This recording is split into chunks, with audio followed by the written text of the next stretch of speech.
डोक्यामध्ये लाभाची लाट आहे. जनमुक्तीसाठी अजून एक समर आहे आणि जिचा आत्मा एक, ती जनता अमर रहे, ती जनता अमर रहे. याच जनतेच्या आग्रहाखातर आणि जनतेच्या स्वप्नपूर्ततेसाठी अवघ्या 4 महिन्यात आम्ही पुन्हा तुमच्या भेटीला आलो. सूर्याला चंद्राची साथ असते म्हणून दिवस रात्रीचा खेळ करतो. पेटीला तबल्याची साथ असते म्हणून गाण्याची सुरावट सजते. तापलेल्या मातीवर पावसाचा थेंब पडतो तेव्हाच मृदगंध दरवळतो. पदार्थाला मिठाची साथ असते म्हणून त्याला चव येते. आणि कोण होईल मराठी करोडपतीच्या या महाविलक्षण खेळात तुम्हा पत्रकारांची मोलाची साथ लाभते.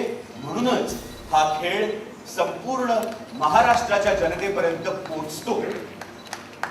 म्हणूनच आम्ही म्हणतो की असेल साथ तरच जमेल बात, असेल साथ तरच जमेल बात. जय वीरूची जोडी असो, सीता और गीताची जोडी असो, राम श्यामची जोडी असो किंवा अगदी लक्ष्मी नारायणाचा जोडा असो, जोडी म्हटलं की दुप्पट उत्सुकता ही येते. कुठली असते ही ना, कोण असते ही माणसं? वडिलांची शेती जपणारी मुलगी असते.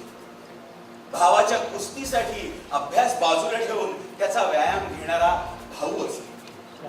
सुनेवरचा अन्याय सहन न होऊन मुलाला घराबाहेर काढणारी सासू असेल. अशी एक ना अनेक नाती जपलेल्या जोड्या या पर्वात असणार आहेत. त्यामुळेच आजच्या खेळाला सुरुवात करण्यासाठी मी माझ्याबरोबर अशा व्यक्तीला आमंत्रित करणार आहे की जिच्या साथीमुळेच मी आज या ठिकाणी आहे.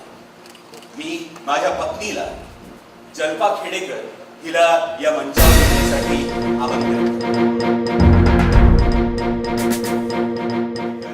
माझ्या पत्नीसह जल्पा खेडेकरसह तुम्हा सर्वांचं स्वागत करतो महाराष्ट्राच्या महामंचावर.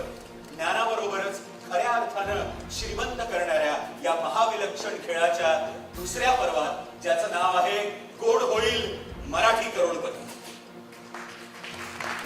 नमस्कार.